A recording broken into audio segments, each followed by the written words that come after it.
You are now listening to the program Straight Talk with the United Independent Movement on Joy Radio, presented by Professor Aubrey and the Secretary General Jacques Taljaard of the UIM, where we hold nothing back when talking straight about the current situation in South Africa. Jy gaan nou luister na die program Straight Talk met die United Independent Movement hier op Joy Radio, wat aangebied word deur Professor Aubrey en die Sekretaris-Generaal van die UIM, Jacques Taljaard, waar ons niks terughou nie wanneer ons regtig praat oor die huidige situasies in Suid-Afrika. Almighty Lord and Heavenly Father, another week have gone past, Lord. Another week where you kept us safe in your right hand of protection and grace. Lord, you are our rock and strength, and all the honor and glory to you. As we know, today starts on this program discussing the issues and problems within this beautiful country, South Africa, that you also created, Lord. These discussions that will be under your guidance. I thank you therefore, Father, in the name of Jesus Christ, our Lord and Savior. Amen.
Dit is donderdag aand. It's Thursday evening and it is today the 2nd of October. Ja, already in the month of October. Ons is hier in die maand van Oktober. Nou geliefdes, is natuurlik ingeskakel met Straight Talk oor UIM, saam met my. En vanaand is hy vir die laaste keer wat hy bekend gestel is as die Sekretaris-Generaal van die United Independent Movement. Want soos jy nou almal weet, die groot nuus het gisterand ons gebreek. So kaboom, boef. Groot, toe hy gebars. Ja, nee, Jacques Taljaard is nou die nuwe president van United Independent Movement. Ja, maar hy het nog so 'n paar dae voordat hy sy die nuwe kantoor met die nuwe stoel en die nuwe hoed opvat. Maar saam met ons vanaand. Jacques, goeienaand en welkom weer eens. Goeienaand, prof. Baie dankie vir die mooi introduction. Ek waardeer dit baie. Ja, dit was maar, ek het gisterand het ek vir 'n paar mense gesê na ons vergadering dat ek was bietjie naar gewees, 'n bietjie witty om die kiewe gewees is. Ja, is nie iets wat ek gedink het. Ek het ou sê, I didn't sign up for it, but ek is baie geëerd om jy weet, dat my kollegas vertroue in my het en dat hulle dit so besluit het om my aan te wys as die president van die party. Ek moet bysê dat gisterand toe ons nou so sit en ons is in ons vergadering, het ek Niels se gesig daar in die skare gesoek. So dit was maar 'n emosionele oomblik ook gewees. Ons het hom gisterand baie gemis. Ek raak nog gewoond aan die term, want mense verwys nou, weet ek nou nie meer, ek word nou anders na verwys as wat hulle gewoonlik na my verwys het. Ek is nog nie heeltemal gewoon daaraan nie, en ek dink dit sal nog 'n hele rukkie vat. Maar ja, ons mis vernieuw, ek het altyd, hoe sê hulle, ek het dit anders gepicture in my brein. gedink ons gaan almal 2029 parlement toe gaan saam met Neil. Maar dit was nou nie die Here se plan nie, maar ons gaan hom trots maak en ons gaan dit wat hy begin het, gaan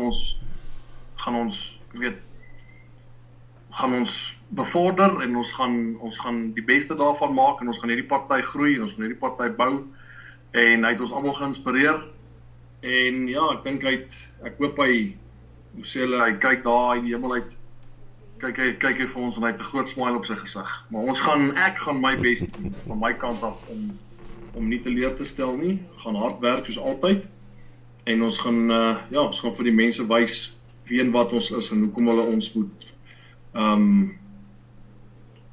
support en ja, ek sien uit na hierdie nuwe hoofstuk in my lewe en ek gaan dit nie definitief nie aanpak sonder julle hulp. En ek het goeie mense om my, soos 'n hegte familie in hierdie UIM. So ek het alle vertroue dat dit gaan goed gaan en dat ons die mense gaan trots maak en dat ons verniel sal trots maak op die einde van die dag. Absoluut, ja. Nee, dan net vir die luisteraars te wil inlig, want ek weet daar's nog baie wat vra en weet nuuskierigheid, hoe was dit? Hoe dit gebeur daai goed? Jacques is eenparig deur die ad hoc komitee is hy ingestem.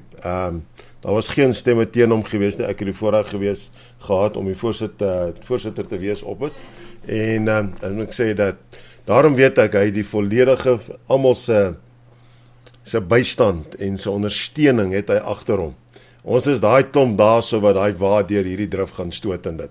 Maar nou ja, dit gesê, ons visiepresident het saam opgekom so pas nou. Fatima, welcome, I believe you're quite busy where you are, en ons gaan nou maar weer vanaand 'n bietjie mengels maak, maar baie welkom ook vanaand weer eens by ons, Fatima. Baie dankie prof, goeienaand pres, baie dankie vir hierdie voorreg. Ek gaan dit aanhoudend vir hom sê pres, dat hy gewoond raak vir die term. Maar ja, ek is baie opgewonde oor die nuwe alles, nuwe president, nuwe uitsig, nuwe perspektiewe ensovoorts. Dankie prof. Daar sê baie dankie. Ja, and then we've got, of course, all the way from Port Elizabeth, we got Chris Erodes. Yeah, he's also one of the stalwarts in the UIM, and who's also will be, as I said last week, will be with us every week. Will he be part of a program? And so yeah, Chris, welcome to you. Thank you very much, Prof. Good evening, Chris and VP. Thank you very much, Prof. The honor of being here tonight. I really appreciate it. It's a pleasure for us to have you with us this evening, Chris. Yeah, we still, I believe, our colleague from the Western Cape will join us a bit later. And Prof, then, Prof, ek is so jammer om jou te onderbreek. Ons kollega daar van die Weskaap sukkel om in te teken. Hy vra vir die sleutel. Okay, ons gaan nou Jules besig daarmee om gou dit uit te sort. En dan sal sy dit nou vir hulle deurstuur. So our colleague down there will be with us in a short while. And then also another special guest what we've got on tonight is from a representative from SAPS, who are going to also join us on this panel on the discussion that we can have a little bit later. Her name is Sophia. We call her Sophie. And I cannot pronounce her surname. I'm not even going to try it. Excuse nog? Gabotule of so iets in daai lyn. Maar nou ja, terwyl ons wag vir hom op te kom en voor ons heeltemal mengels toe gaan, Jacques, hierdie week het baie dinge gebeur, wel, nie baie goed gebeur nie, maar daar het 'n paar interessante dinge gebeur. Onder andere die verrassing wat ons gekry het met daai dingetjie wat in Frankryk gebeur het, né? Ja, Prof, dat is interessant die ene Nakim Tetwa wat oorlede is. Ons lees ook nou maar die nuus en ons sien ook nou maar die stories en daar's natuurlik weer baie hoeveelheid conspiracy theories hieroor. Hy het blykbaar uit die 22ste verdieping van 'n gebou daar in Parys uitgeval. En daar's nou allerlei bespiegelinge natuurlik, jy weet mos hoe gaan dit. En daar's nou obviously het sy naam uitgekom in die Madlanga kommissie in die laaste week of wat. En mense probeer nou, hoe sê dit, the dots connect. Hulle probeer nou, ja, wel, soos ek sê, daar is nou conspiracy theories daar. Wel, dit is een van 3 dinge, dit was of, hoe sê hulle, vuilspel, dit was of selfdood, of het was 'n ongeluk. Kan net een van die 3 wees. So ons wag nou maar, hulle is natuurlik besig om dit uit te ondersoek. So ons wag nou maar om te hoor wat gebeur het daar, maar dit is vreemd. Dit is baie vreemd. En ja, baie dinge wat ek sien nou net voor ons nou vanaand voor ek weggery daar by die werk, het ek gesien na so vinnige beriggie opgekom op een van ons groepe. Wat ek Becky Taylor het daar gesneep en wat hulle daar iets oor hom gesê is wat sy naam ook nou uitgekom het in hierdie Madlanga kommissie. So ek het nog nie kans gekry om daarna te gaan kyk nie, maar ek sien uit om later daaroor te gaan oplees en miskien kan ons volgende week daaroor ook praat. So baie name wat nou uitkom en baie geraamtes wat uit die kas uitklim. So ja, dit is interessant. Dit is interessant wat besig is om te gebeur, maar ja, dit lyk vir my asof die langarm van die gereg uiteindelik besig is om so bietjie te doen wat hy veronderstel is om te doen. As jy so kyk na 'n paar dinge wat nou die laaste week gebeur het. So daar's definitief 'n ommekeer wat besig is om plaas te vind in hierdie land. Ek dink 2025 was 'n groot jaar vir groot veranderings in Suid-Afrika. Ek dink een van die grootste veranderings wat plaasgevind het is dat die internasionale gemeenskap uiteindelik bietjie begin notisie neem van wat in Suid-Afrika aangaan en dat hulle oogklappe uiteindelik afgehaal is en dat hulle ook bietjie begin hulle stemme dik maak. So ek dink dit het nog 'n effek op baie van die dinge wat besig is om nou in Suid-Afrika te gebeur. En dit is natuurlik 'n wonderlike ding. Dit is 'n baie goeie ding. So ek sien baie uit na 2026. Ek dink 2026 gaan 'n baie groot jaar vir Suid-Afrika wees en ek dink in a good way as ek dit so kan stel. So ja, ons kyk maar ons hou die nuus maar dop. So sê hulle we waiting to see what crawls out of the woodwork. So nou sê baie interessante tye. Waar kom die wurmpies oral uitgekruip? Ja, voordat ons aangaan op die volgende en ek net gou hierso het 'n interessante boodskap gekom.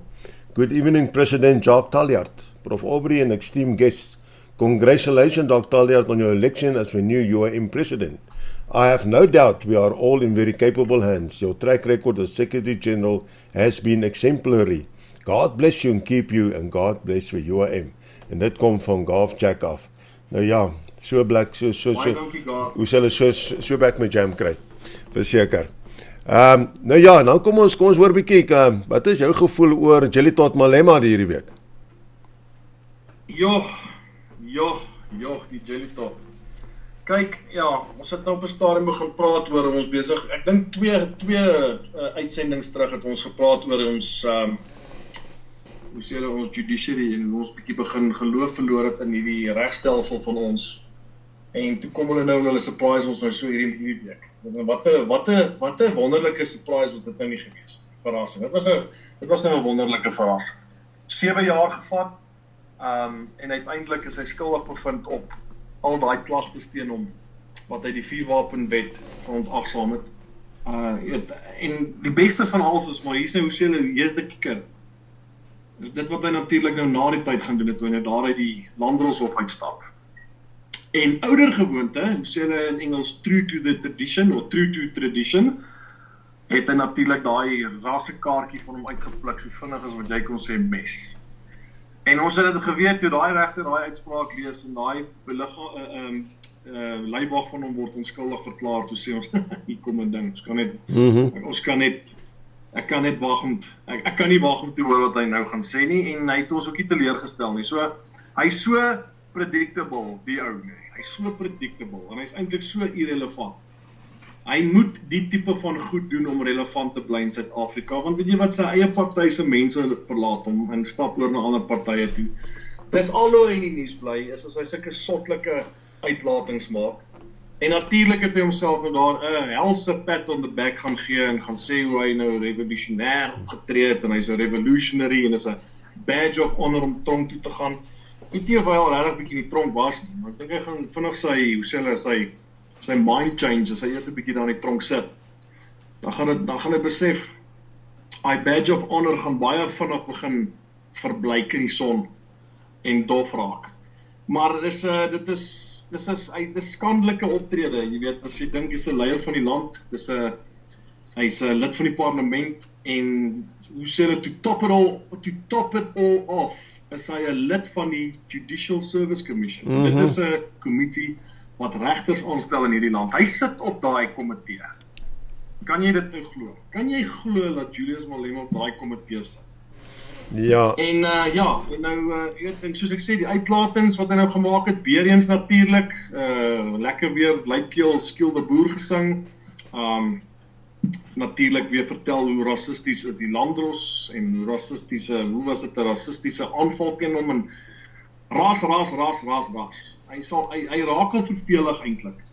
Ja, Ek is baie spyt, Lou is nie meer met ons nie, want kyk, hoe sê hulle in Engels, he would have had a field day, hierdie nuus, wat hierdie gebreek het met ou Julius.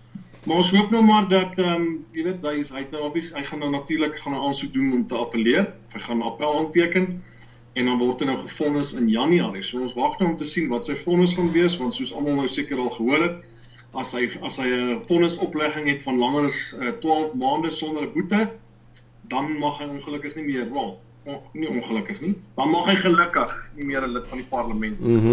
En dan sal hy hopelik teen ook sy posisie op die Judicial Service Commission kwyt wees.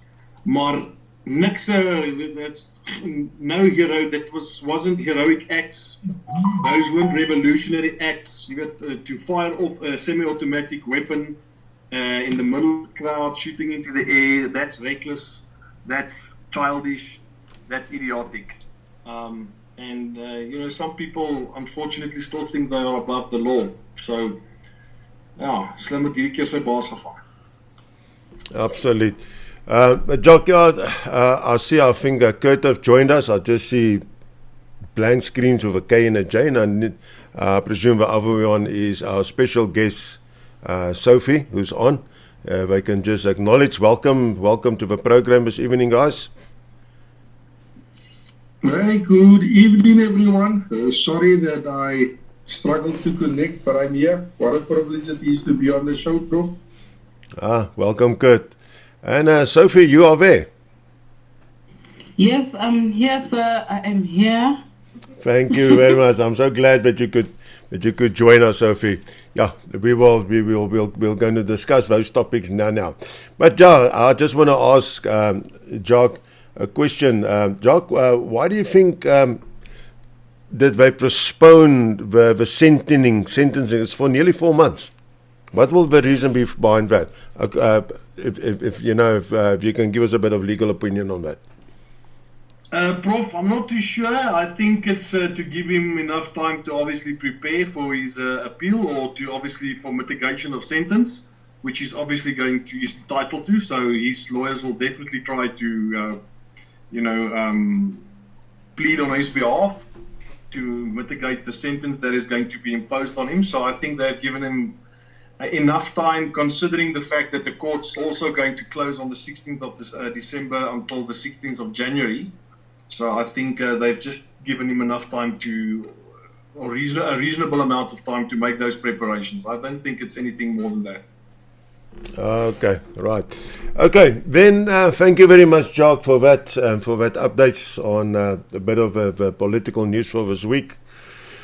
But tonight we want to speak about, and this is something when I came across it first time was a week and a half ago, and then last week again. And it's here a news article, and there a little bit of news article, but that is that. And this is teenage pregnancies. And what caught my eye, and what immediately brought me into a state of to say, but what is actually happening here? What is the government doing about this?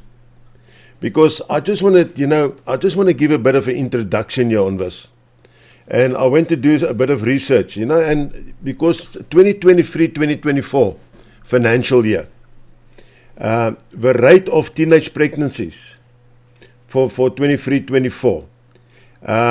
Well, let me put it this way. There was 122,000 babies born from teenagers, right, in the country.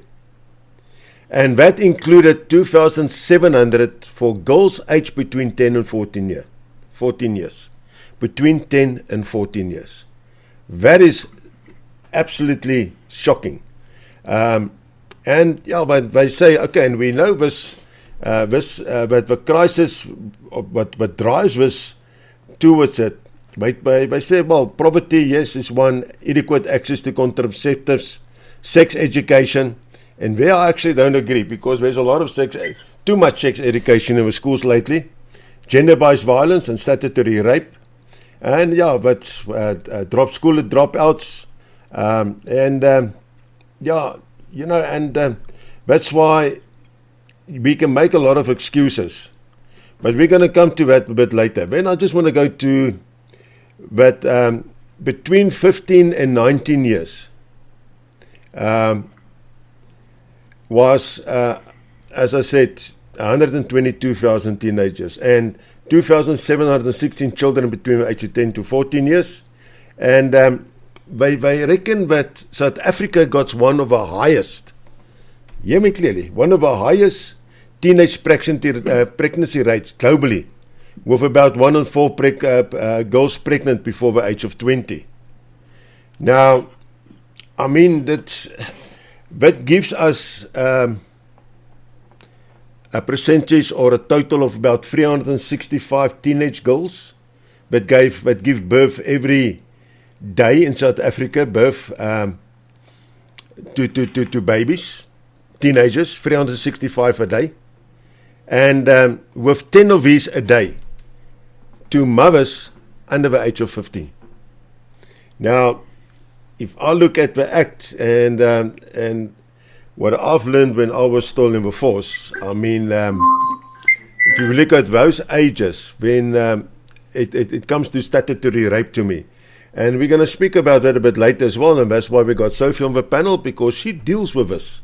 She deals with this on a regular basis in her line of work. But if we look at this year, 2025, right,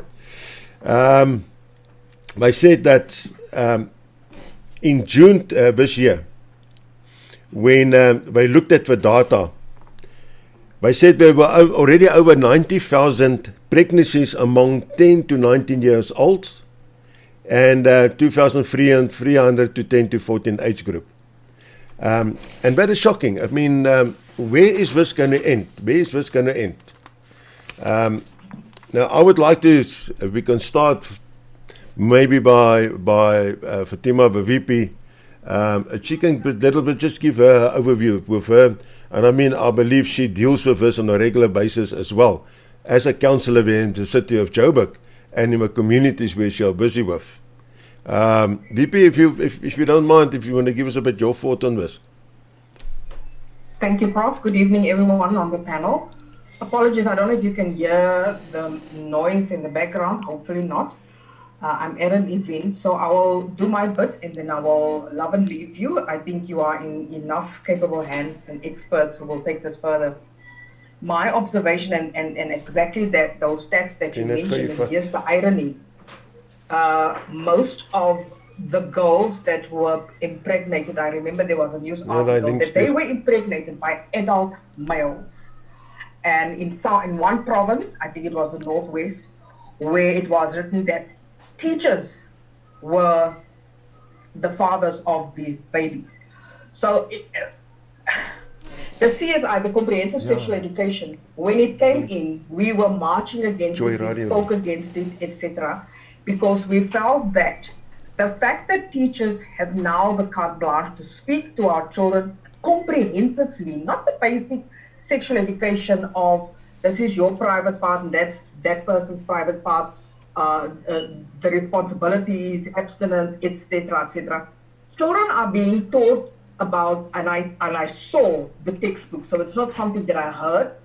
I had an after-school center where I saw this child was so embarrassing. He told me, Auntie Fatima, I don't understand why we have to learn about positions, why we have to learn about same-sex, why we have to learn about things like that. So it is the education system, government, number one, that brought in this evil curriculum, conscientizing our children so much, sexualizing our children, almost grooming. It's like grooming our children to have sex. So all of our children are so sexualized that that's all they think about. I was on a group by accident. I don't remember what the group's name was, where children posted explicit videos. And I was there just for a day because I wanted to see what was happening here. Children were posting explicit pornography videos of other school children busy with sexual acts at school during school time. So what does that tell you? That the school has become an environment not to teach children how to read, how to write, how to do mathematics, to learn about certain things, to equip themselves for life after school, but sexualizing our children. So I blame the system for all of this that's happening, and also the responsibility that parents don't take to teach their children. And this has been a generational thing. Parents from long ago don't want to talk about their children, about their bodies, about what happens when you do have sex, why there is something like sex, it's not for children, etc., etc. So yeah, it's riveting stuff. And school children, girls are out of school, their education is gone down the drain, they have to bring up other babies. What type of future does that baby have with a 12-year-old mother who is uneducated?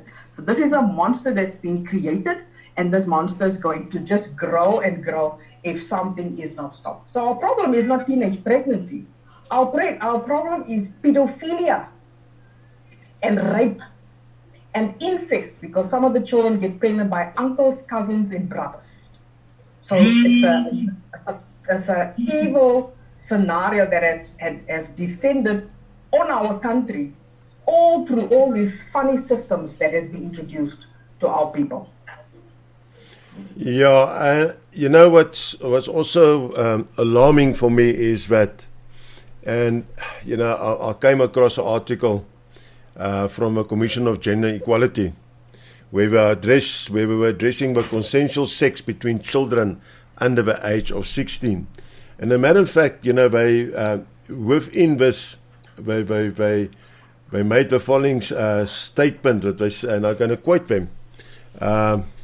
It says, by contrast, the Children Act of 2008 contains the following provision. Every child has the right to access to information on health promotion and the prevention and treatment of ill health and diseases, sexuality and reproduction, confidentiality regarding his health status and the health status of a parent, caregiver, or family member, except when maintaining such confidentiality is not in the best interest of a child. The Act further states that a child from age 12 who obtains condoms, contraceptives, or contraceptive advice in terms of this Act is entitled to confidentiality in this respect, subjected to Section 10. Now, I mean, with this type of acts, paragraphs written into the acts, into the law, I mean, we opening up the doors for us. There's no other ways how I can interpret it was, because it says actually that there's no problem, you're getting carte blanche. And as you also mentioned about pedophilia, etc. and so forth. And I mean, Sophie earlier today, she mentioned that she deals quite a lot with statutory rape cases. And I don't know, I know VP, I know your time is limited tonight, so maybe you can just, regarding this on children from 12 upwards, what they got the right to say, listen, I want, because I went and I also looked into the Child Act and the amendments what they are bringing into it, where that child is, the doctors need to be able to prove now if that child wants to have, like they call the injection and that, like contraceptive injection, but it's not good for them health, otherwise they cannot refuse them it. Well, that's the unfortunate reality. That's what I'm saying. The system has created this monster with all these rules, all these acts, all these things that have been brought in, and they come from places like UNESCO, UNICEF, the United Nations, all that whole cluster. They come up with all this nonsense, which they've implemented in places like the UK. You must look at the children in the UK and in the US. They are they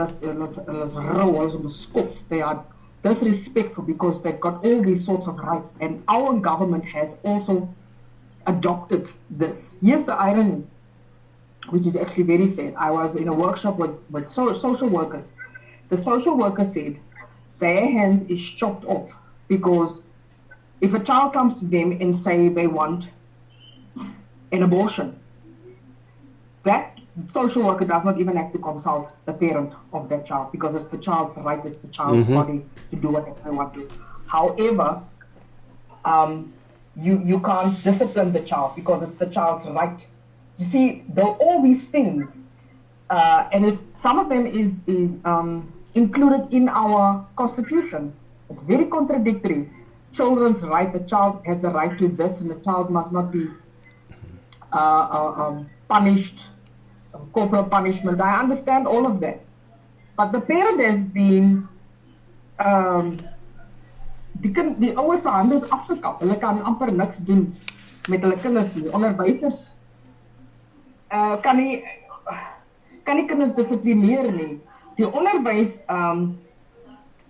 fakulteit of die onderwys professie het so afgeneem, want mense wil nie meer onderwysers word nie. Dit is 'n gevaarlike plek om 'n onderwyser te wees, want hierdie kinders het al hierdie regte. En dit word nie regtig by die huis aangespreek nie, want die ouers dissiplineer ook nie hulle kinders nie. So, soos ek sê, prof, as daar nie nou iets gedoen word omtrent hierdie situasie nie, gaan ons sit met groot gemors.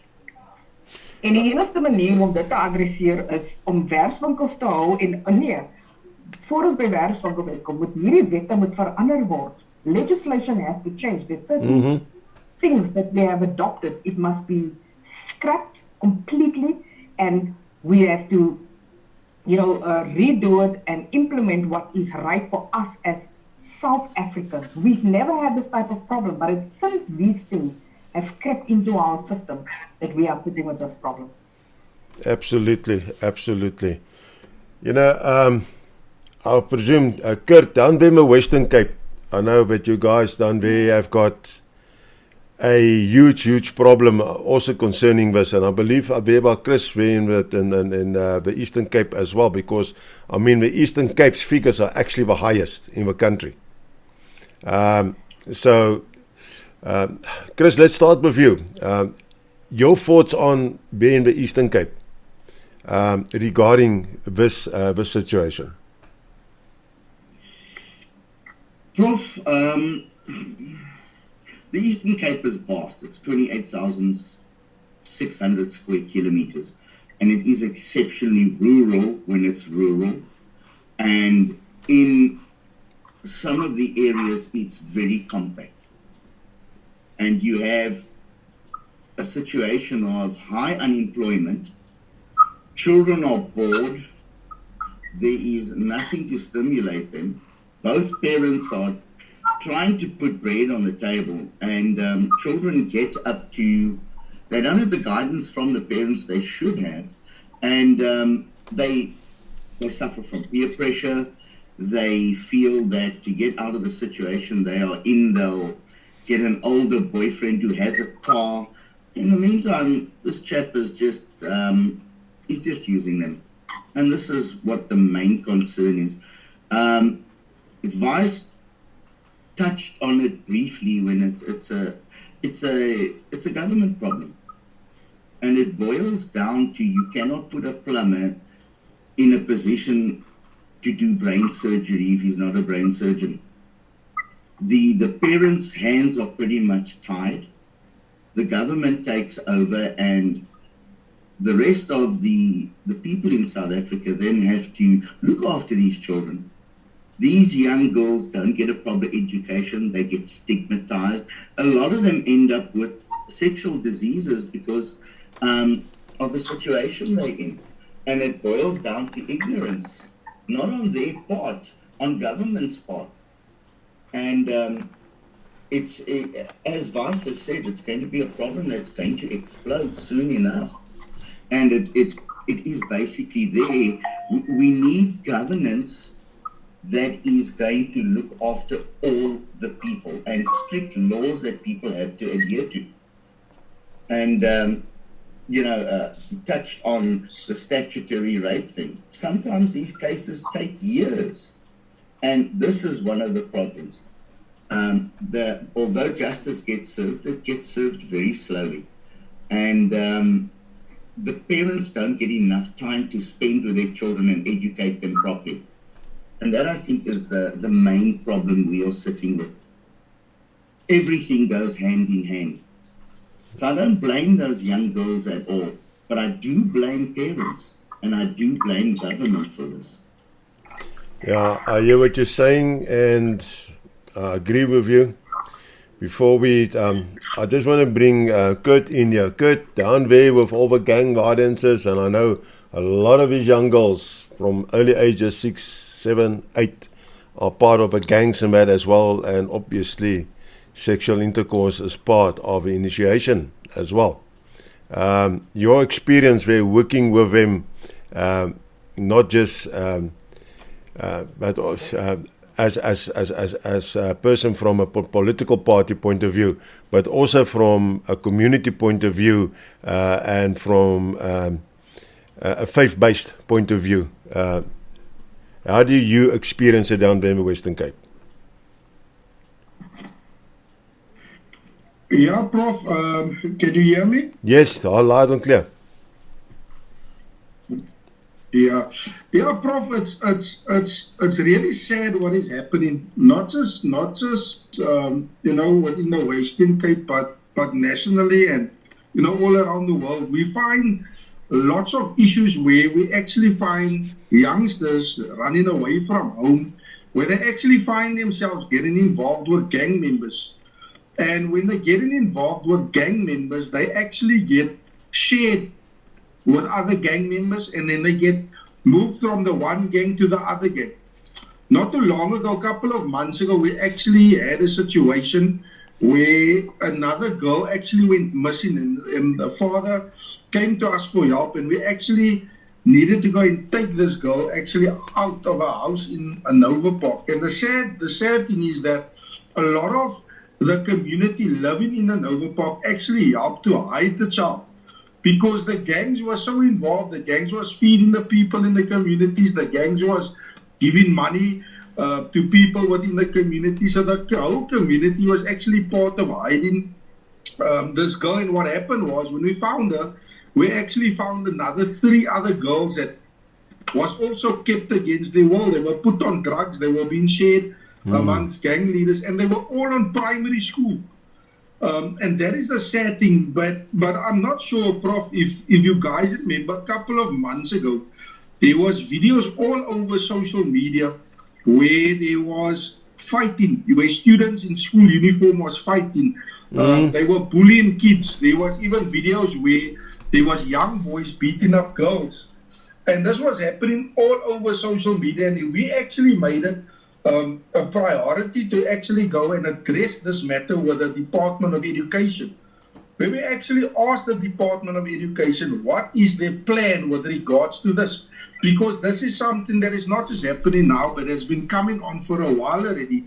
And the answer the department gave us was really shocking. The department said to us that their plan is and will always be education. And we said to them, listen, because it's education, let us take a proactive approach and let us actually help kids. Let us educate them with regards to how to deal with bullying, how to deal with peer pressure, how to deal with anger. There is a certain things that we were asking them to allow us to do, not just with certain schools, but on all schools. And because obviously, because of the Bella Act, a lot of these things was actually, these programs was pushed out of the schools, because a lot of the governing bodies never had any powers to make decisions anymore. They never really had any involvement anymore. So a lot of these programs that was actually working on the schools was being pushed out, And there was less programs happening on schools. And we still believe today, Prof, and to our listeners, that equipping our students, equipping the youth, teaching them certain skills, that's very, very important. We're not speaking about life orientation, where they're speaking about, what is sex and how to use condoms. We're not speaking about that. We're speaking about things that is really, really needed within the education system and within schools specifically. And that is what we've been really, really facing. Bullying is really something that is really an issue. It started filtering into the primary schools now, where you have it on every school. And the sad reality is, Prof and listeners, is we need to bring God back into the schools. That is where we need to start. Amen. Once we bring God back into the schools, order will return back into the schools. But Amen. Currently now, there's so much things that has been put in place that is really not even giving our youth, and is really not giving the students a real opportunity, a chance to make something of their lives. Yeah, unfortunately, there's more, as I said, there's more obstacles, more problems, as with our solutions at this stage. But I want to bring in for Sophia, and before I bring her in, I just want to quote this following part of the act as well, because this is quite, and I would like to hear her take on it. The Sexual Offence Act of 2007 makes it illegal for anyone to engage in sex or any other sexual conduct with a child between the ages of 12 and 16. Prosecution must also be instituted where the parties are children between these ages, even if behavior is consent to. Further, Section 54(1) of the Act states that any person who has knowledge of that sexual offence has been committed against a child must report it to the South African Police Services.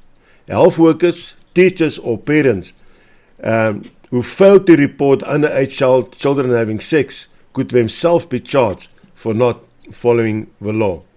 Now, Sophie, I've got some questions in this regard, and my first one is the reporting.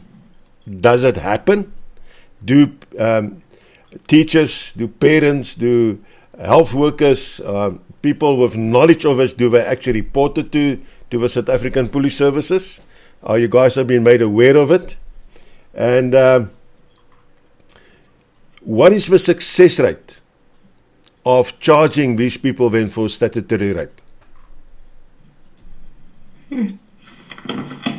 Evening, everyone. My name is Sergeant Habu Twebe. I'm working at the Barrage SAPS. I work as a social crime coordinator. My job is mostly dealing with schools, the community engagements, and I'm mostly around in the community. And this topic is a very sensitive topic, as it has been going on and on and on. Like the previous lady had just said, that our government has failed us in that regard, especially where children now have more rights. These rights have destroyed our children in many ways that we can think of, because now it has come to our attention that according to the acts and of sexual offences and whatnot, they say that a 16-year-old is allowed to give consent. A 16-year-old is allowed to give consent for any sexual activity. And then they say that if a 16-year-old sleeps with another 16-year-old, this is not a crime. This is not a crime because they are both still minors. They are both still children. So in this regard, they undergo they are handed over to the social workers. So that part is dealt with the social workers. And then I wanted to go to this reporting and investigation.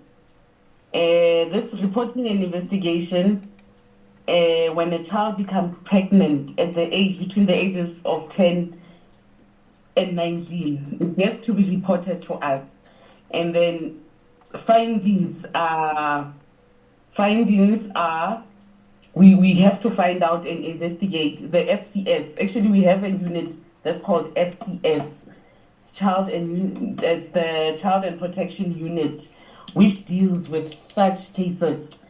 These people, these police officers investigate such cases of statutory rape because they are there to protect the children.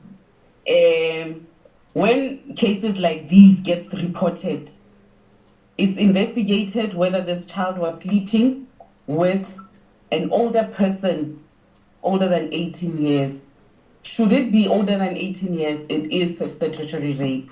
Or should it be under 18 years, then both children will undergo the social workers mediation. So that's what usually happens. The cases come to us at the station, and then we get to report it to the FCS, which is the Child and Protection Unit. Okay, And then, yes. No, carry on, please. Okay. All right. And then, like I said, my job is to go to schools and do awareness campaigns.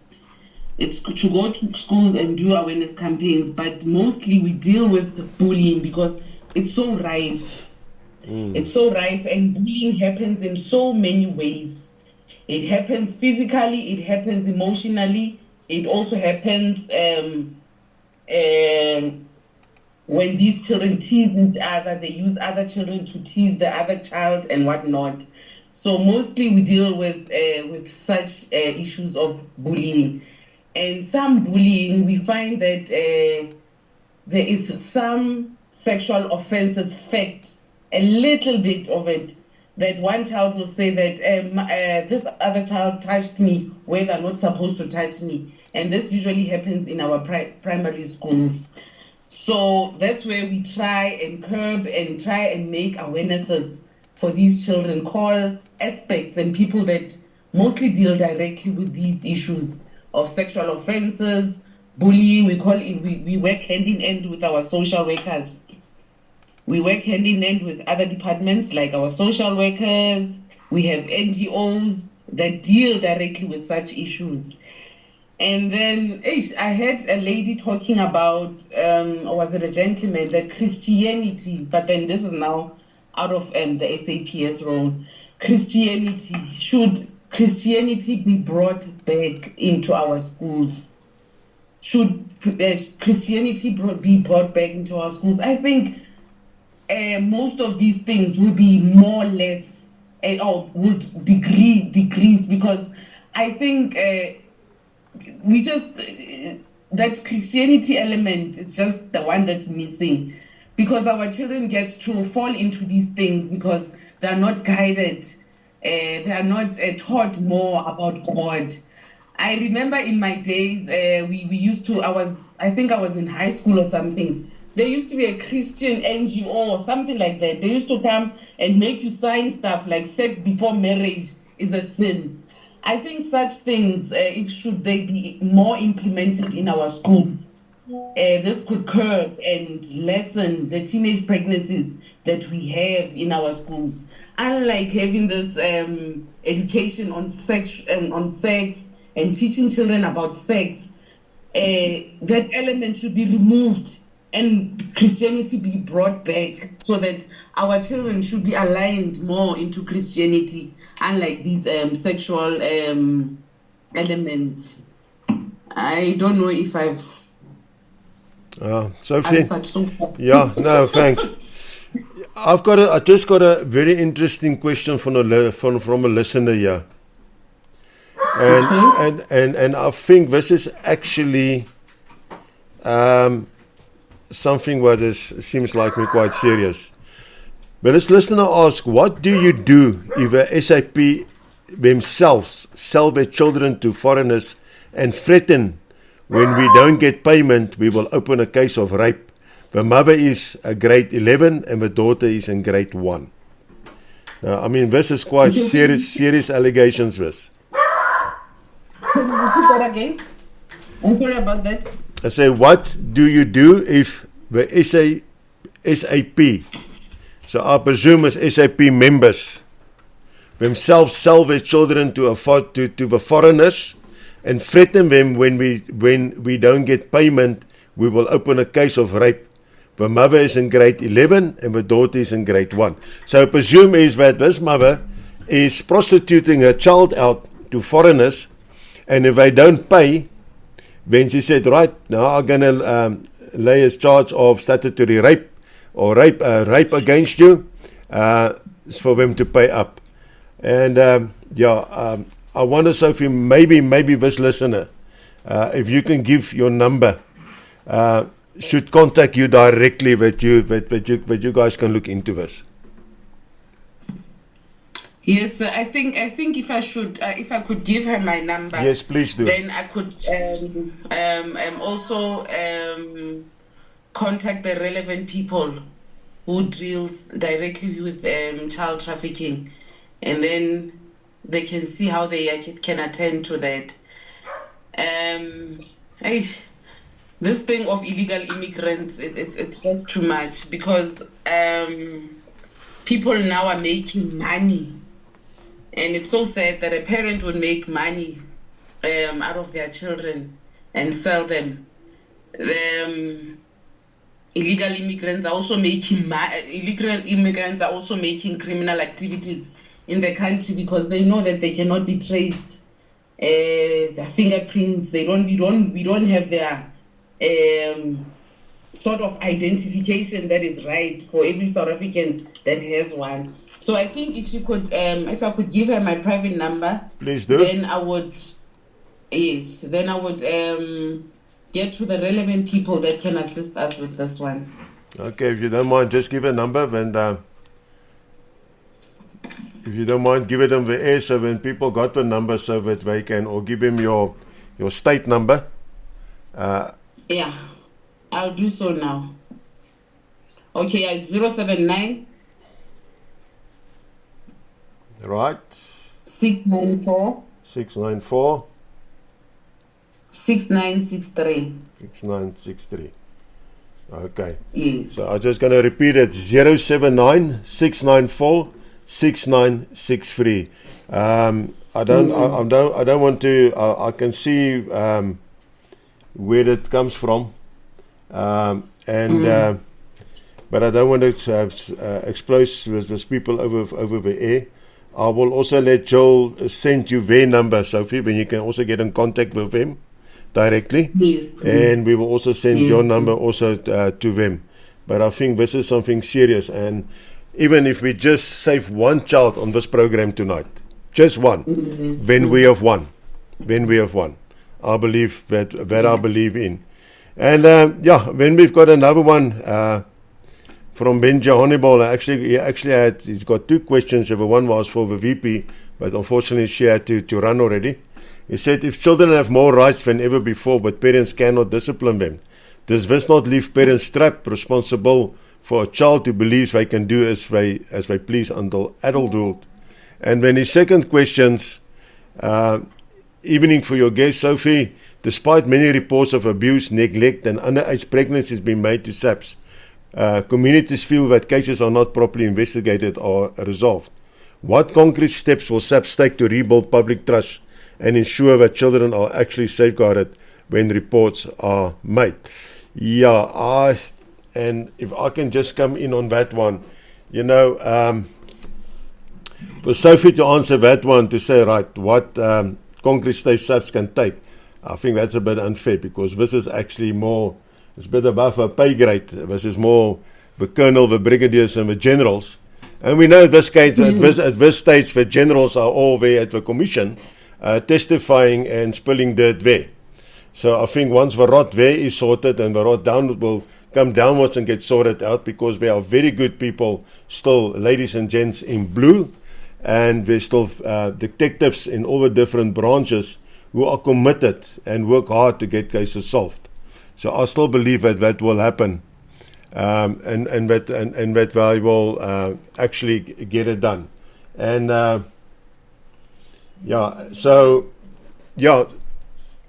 I just saw that this person just said thank you very much for the number. I'm also going to WhatsApp it to them and I'll send yours there. And then here's another one what says, he said, in the past, VP and I, together with other UIM activists, have marched against police stations and handed over memorandums to protest the lack of social workers, medical staff, counsellors and rape kits. We have marched against schools. I urge all communities to ensure that responsibility and accountability become a norm. We must ensure a place of education, sports facilities, etc. are safe places. We need more social workers. That is a fact, I know, and I mean, if we just go back to, I think it was June, July this year. I just want to get my facts quickly straight here with when the minister had this seminary, what she held up here in Joburg or Pretoria, and where she actually acknowledged that there's a lack, there's not enough social workers, not at all. And we know that. And I mean, we also know that there's also not enough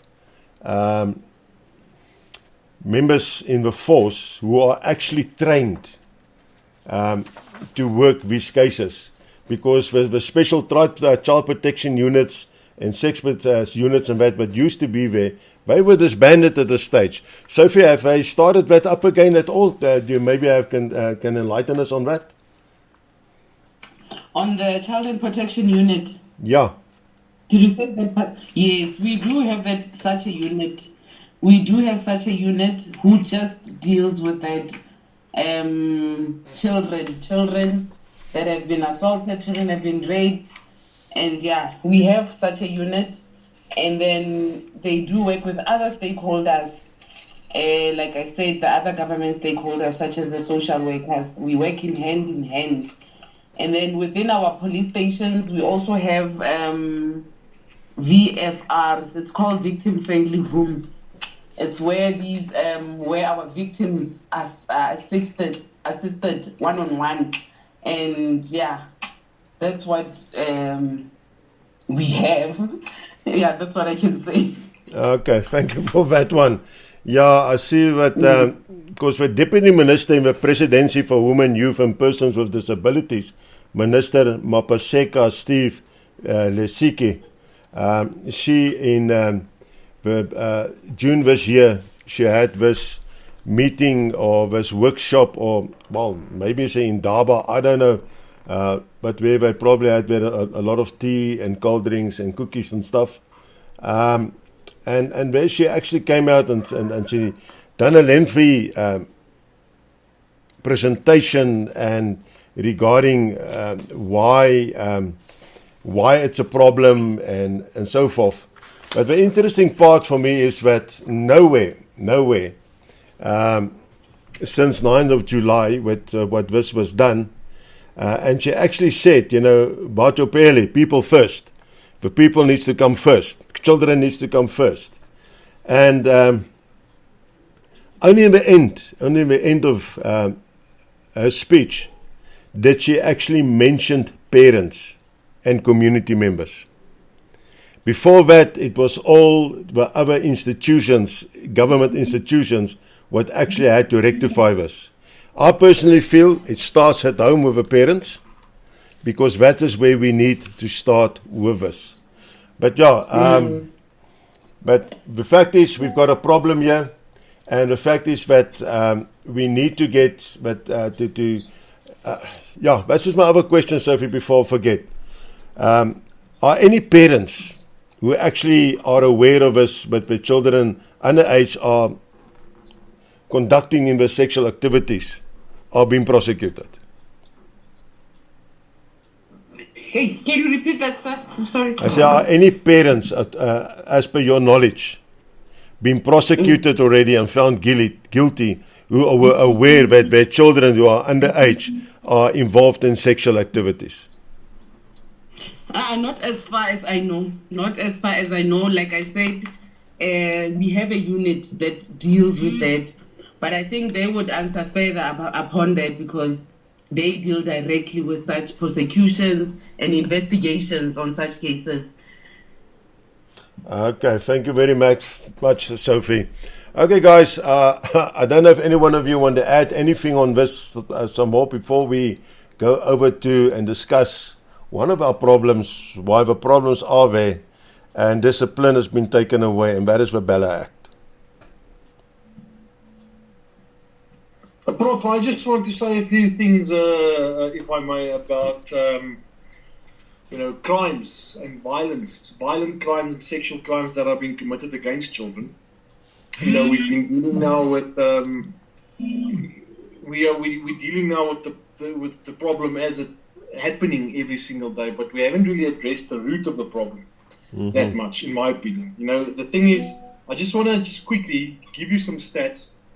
In 2024-25, the financial year 2024 and 25, there's been more than 26,000 cases of child abuse and neglect that's been reported. Sexual abuse has been the most common form of abuse, with nearly 10,000 cases. That is staggering. On average, 33 children are violently attacked every day in South Africa, and at least 3 of them will not survive. So that means 3 out of every 33 children that get violently attacked every day pass away. So, we have to look at the root of the problem. We have to. These are staggering stats. These are problems that are, that you will encounter all over the world. But in South Africa, it's exceptionally high.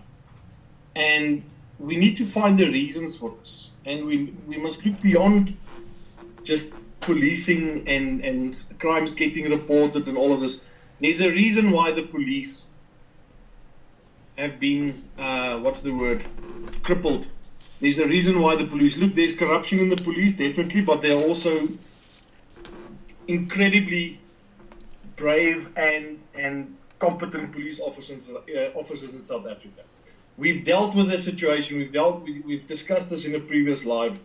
I think one of our previous lives that we did on our social media page, where we actually dissected the police and SAPS and what's wrong with SAPS. And I mean, the majority of those things that we discussed had to do with funding and government's influence and government's role and responsibility in maintaining SAPS and ensuring that SAPS, is equipped to do their jobs properly, obviously, and that the right people get appointed and the right people become police officers. These are all things that if you want to connect the dots and you want to trace the origin of the problem, you're going to find the problem starts with governance and government in South Africa. Economic failures, just to mention something about economic failures and unemployment. Our government's failures have directly contributed to the weakening of families and the collapse of family structures in South Africa. South Africa's chronic unemployment crisis has left millions of parents unable to provide for their families. Economic dependency, it forces parents to migrate to urban centers for work, and they end up leaving their children in the care of grandparents and other relatives, weakening family cohesion, Poverty. Jacques, if I can just quickly, Sophie just notified Joel now. She has to go out on something. Sophie, thank you very much for joining us this evening and being part of the program. We're looking forward to invite you back at a later stage again, and maybe we will discuss together some more stats and so forth. But yes, a safe evening for you and a safe weekend as well. Yes, Prof. Sorry. Thanks. I was saying, poverty creates stress. Conflict, instability in households, and this often leads to neglect, substance abuse, violence, and these are all byproducts of economic failures and unemployment. And who's to blame for economic failures and unemployment in South Africa? It's government. Government is supposed to maintain these things and to ensure that our economy grows and that our economy stays healthy. And we all know what's been happening in South Africa. We've been downgraded, we've been grey listed. I mean, our economy is collapsing. Our infrastructure is all but completely collapsed. These are all contributing factors that contribute to these things that are happening to our children. The violence and these acts that are being committed against children. Yes, they are committed these are evil acts committed by evil people. But there are factors that are contributing to this. And, our economic failures and the unemployment crisis, these are direct contributors to what's happening in families all across South Africa. I mean, weak law enforcement and prosecution. We have low conviction rates for child abuse and sexual offences. Conviction rates are incredibly low in South Africa. And I mean, this creates how can I put it? It creates a sense of impunity for perpetrators. They feel that they can get away with anything. I mean, they are sometimes less than 5% of these reported cases lead to convictions. That is absolutely staggering. And I mean, a lot of these cases drag on for years, and I mean, it leaves children vulnerable and traumatized, and there's poor evidence handling. Police and prosecutors frequently mishandle sensitive evidence, especially in sexual abuse cases, that weakens cases in court. But once again, SAPS's inadequacies and failure to do their jobs properly, weak prosecution, weak law enforcement, economic failures, these are all byproducts of government's failures in South Africa. So government unfortunately has to be held responsible for the majority of the things that are wrong in South Africa. And that is who our fight is with. That is who the UIM's fight is with. Our fight is with those that are directly and indirectly responsible for all the terrible things that are happening in South Africa. That is what we are fighting, and that is who our fight is with. Absolutely. So, yes, and the problem is government, government's responses tend to be reactive rather than preventative. So we always want to deal with these issues and problems after they have occurred, after they have happened, and instead of preventing it. And unfortunately in South Africa, the root of the problem, this cancer has grown so big.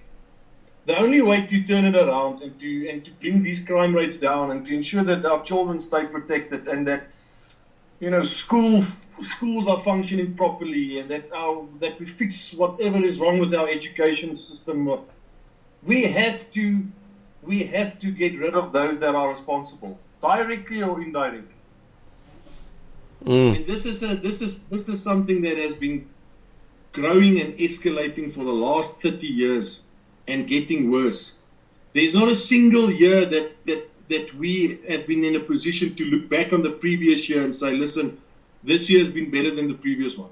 It's getting exponentially worse. And it's government's failures. It's government's fault. And I mean, corruption and mismanagement, funds. There are funds allocated for child welfare and protection. These funds get misused or lost to corruption. There are high-level scandals within policing. We are seeing this now. This Madlanga Commission is demonstrating that now.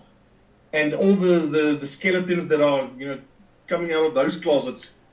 It just proves that these high-level scandals within policing and social development, it erodes the capacity to protect vulnerable children.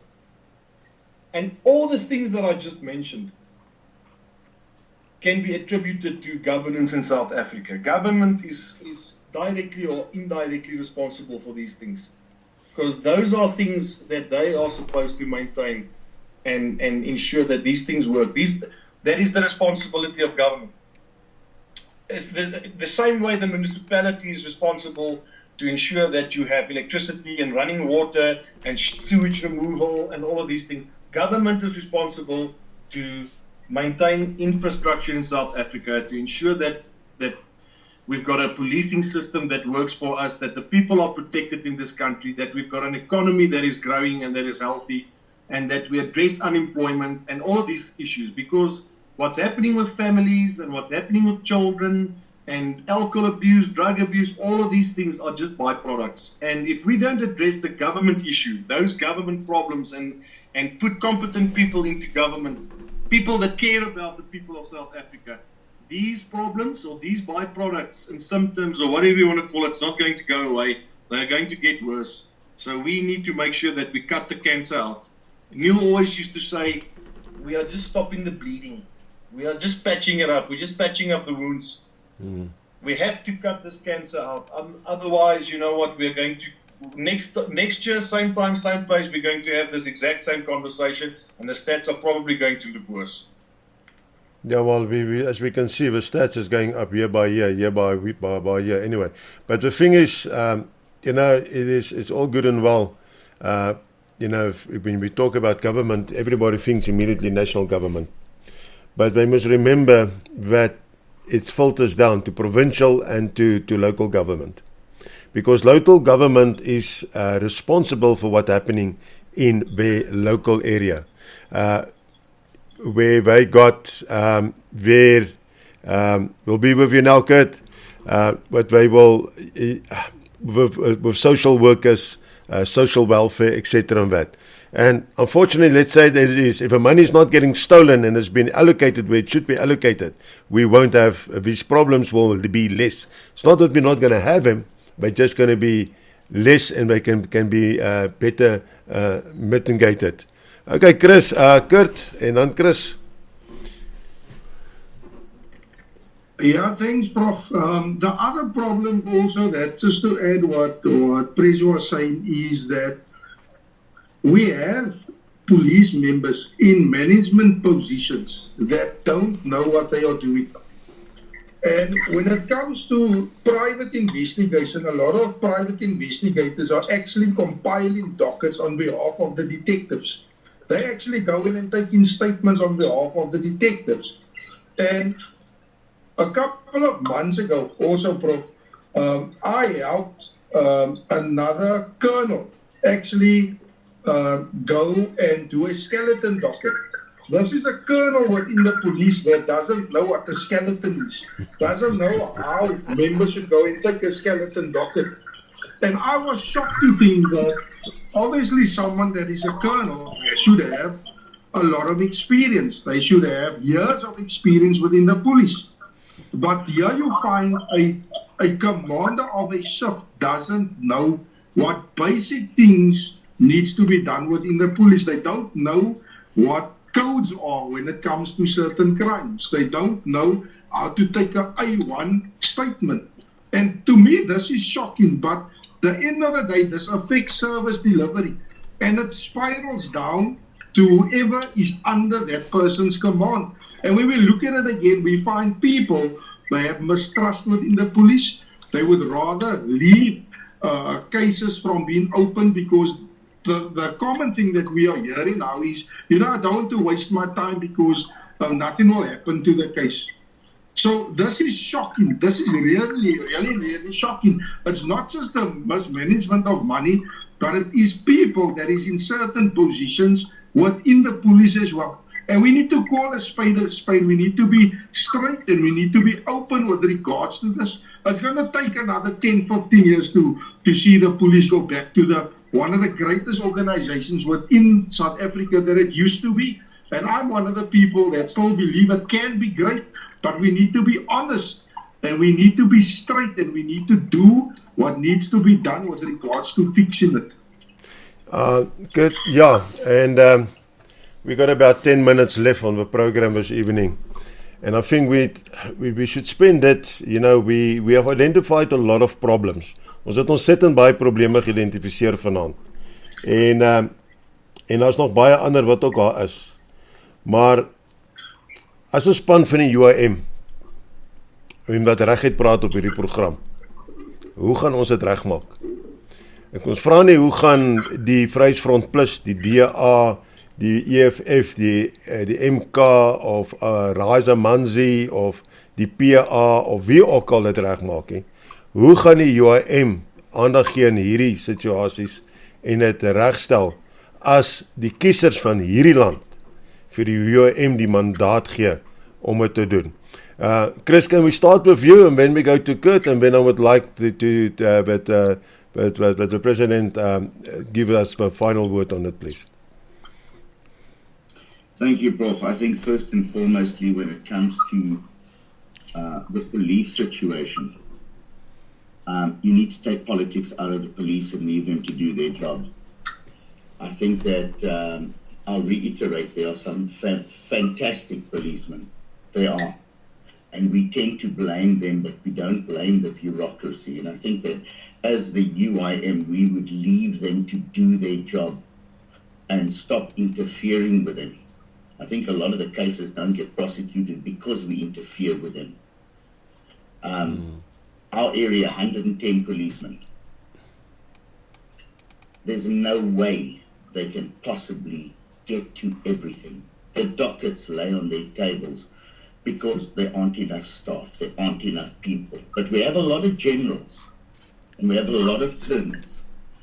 But we don't have the workers, we don't have the police force, and we don't have the vehicles. So yes, politics must leave the police, they must be funded properly.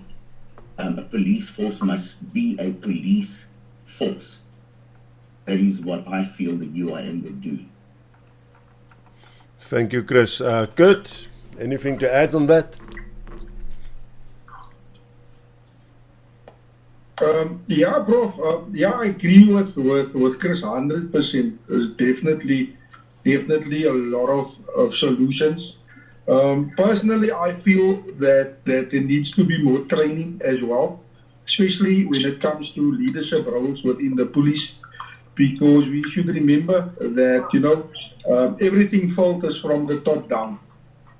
So there needs to be much more training, management workshops. There needs to be more focused when it comes to organized crime, when it comes to intelligence. Those type of things really needs to be looked at.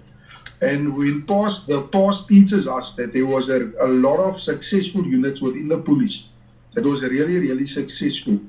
So, those type of things that work needs to really be relooked. And yeah, I agree with Chris when it comes to fleet management of the vehicles, when it comes to equipment and so forth. Thank you, Kurt. Okay, nou gaan ons na ons president toe, Jacques.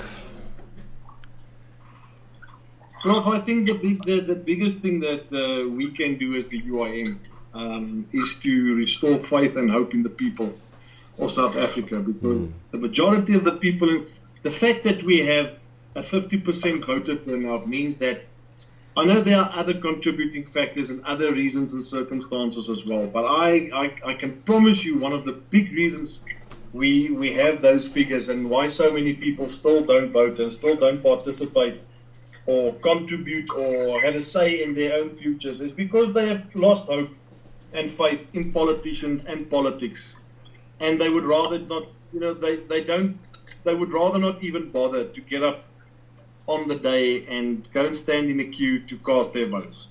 And we need to educate people. A big thing is education. There's a lot of people out there that unfortunately have been left in the dark by this government that promised them that they would bring them into the light, which they didn't do.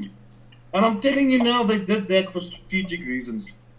Because if you keep the people uneducated, and if you keep the people in the dark, they are never going to know what is beyond the border, or what is, on the other side of the fence. They are never going to know, or they're never going to be aware of the opportunities that they are missing out on, or the life that they could lead or have, because they are being kept in the dark, and they are being kept in the dark for a reason.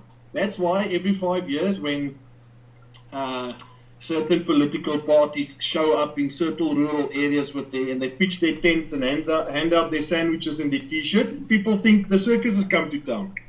And I mean, I remember when I was little, the circus used to come to town every year, and it was probably the highlight of my year as a young boy, as when I started seeing these posters pop up on the cafe windows and whatever, telling us that the circus is going to be in town in the next 2 or 3 or 4 weeks. And this is exactly what's going on. These people look forward to their sandwiches and their t-shirts and their caps every 5 years.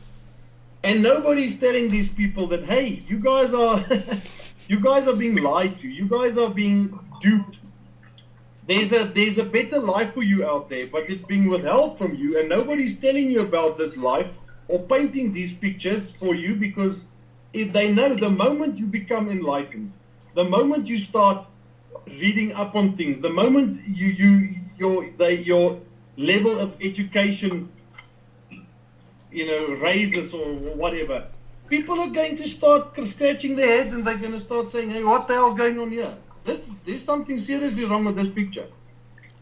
And those in power would rather keep them uneducated, naive, in the dark, because they know it's very easy to get those votes every 5 years, because they basically buy those votes for a sandwich. Absolutely. And it's our responsibility to reach out to those people. It's our responsibility to show them that there's a better life out there for them. We need to show them, hey, we need to take them out of the dark and bring them into the light. Those people that have lost faith in politics and politicians, those are the ones that we need to inspire, and those are the ones that we need to restore hope in those people. Because people don't realize how much power they have in their voices and in that little cross that they make every 5 years. They don't realize it. Voting is not a right, it's a tool. It's a tool. And the people of South Africa, there's that old saying, the power is with the people. I've heard so many struggle songs, and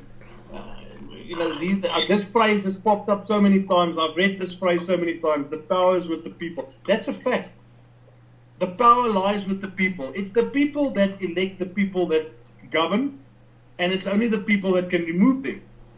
And for some or other reason, those that have completely stuffed up this country for the last 30 years managed to receive 7+ million votes every 5 years. Now, how is that possible? Are you trying to tell me that 7+ million people out there enjoy not having running water, enjoy not having electricity, enjoy being poor, enjoy not having food, enjoy not having or having sewage run down their streets? I cannot think that any human being would vote for something like that or enjoy something like that. So there has to be another reason why these people are voting that way still and voting for these things. And the only conclusion that I can come to in my logical brain or whatever is that they just don't know better. And it's our responsibility to change that. And for those that have lost faith, and for those that are uninspired, and for those that feel that, my vote's not going to count for anything and I'll rather stay at home, those are the ones that we need to inspire, and we need to restore hope in those people. So there's a couple of things that we can do, and unfortunately it's going to take a massive collective effort. But it can be done, it is possible, and it depends on us. It depends on what we are willing to do to ensure that this happens and that these changes take place. But this country has always been in a position where we could have changed these things on numerous occasions in the last 30 years. So we've got 4 years now left until 2029 to make this happen. And we've got a year left to make this happen at local level, community level. But we are not going to achieve this by sitting on our backsides and waiting for other people to do it. We need to get involved, and we need to make sure that this message reaches as many people as possible, and everybody needs to be involved, because I promise you, there are good people in South Africa. There are more good people than bad people in South Africa. Some people just don't know better, and other people have lost hope. Those are the things we need to change. Mm-hmm. Thank you, Jacques. I'm just going to add my 2 cents here and to say that, we need to start at home. That is where the education needs to start. We need to bring faith back into the households. We need to get it back into the schools. We didn't get to the Bella Act tonight, unfortunately, but we will still get to that. If there's listeners out there, I urge you, if you say tonight, but I want to make a difference. I want to make a difference in this country for myself, for my children, for my grandchildren, for their children and their children. And then you need, as Jacques has said, get up from your backside. Get up and start doing something. Stop moaning and groaning on the couch. If you really feel that you got the integrity to make a difference in this country, contact the UIM. Become part of the UIM. put your hand up to say, I'm here, I want to be a representative, I want to be part of a candidate list for next year municipal elections. The UIM are looking for good people with integrity and honesty, and we are there to serve the people, not there to be served, not there to say, ek wil net gaan om te skep nie. Who wants to do something to better this country. Become part of the UIM. And together we can make a change. Because if we don't, at the voting booths, they make the difference. Nothing is going to change. Because those who are in is just going to stay in. And the looting is going to carry on. The rot is going to carry on. Doesn't matter who says what. Believe me, it's going to stay the same. So we need to make a difference. Now, next week, we're going to look and we're going to talk about something else. Something that is busy rearing its ugly head currently. And that is the Cultural, Religious and Linguistic Community Commission. In short, it's called the CRL Commission.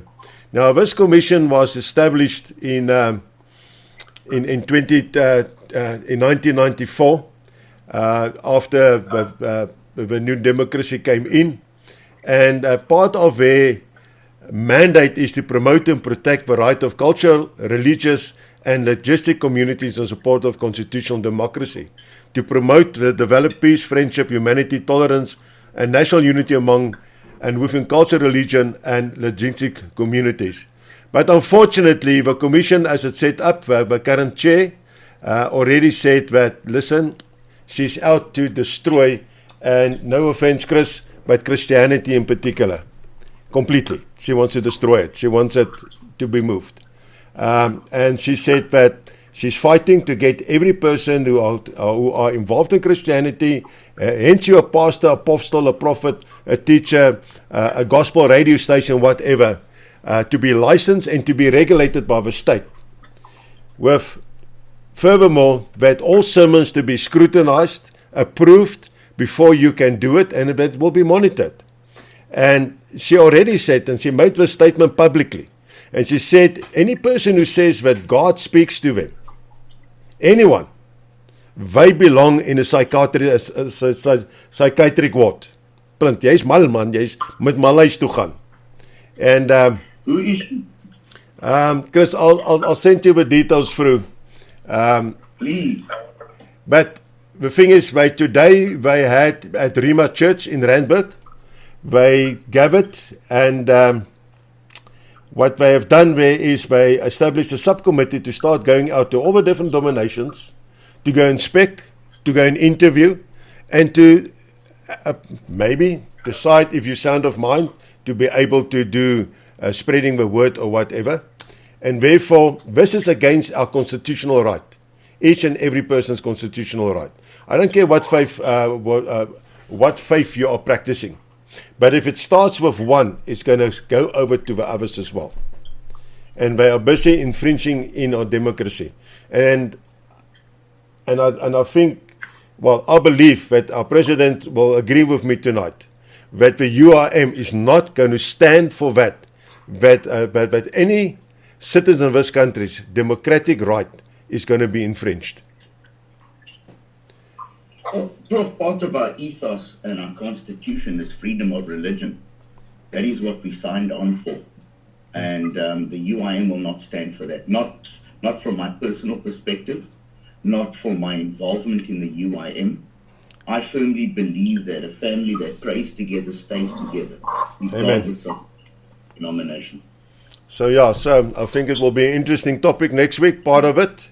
I'll say thank you to each and everyone who joined tonight. Jacques, president, baie dankie, en dankie vir jou wyse woorde wat jy vanaand weer eens gespreek het met almal. En ons weet, oh yes, don't forget, Sunday, Biz News.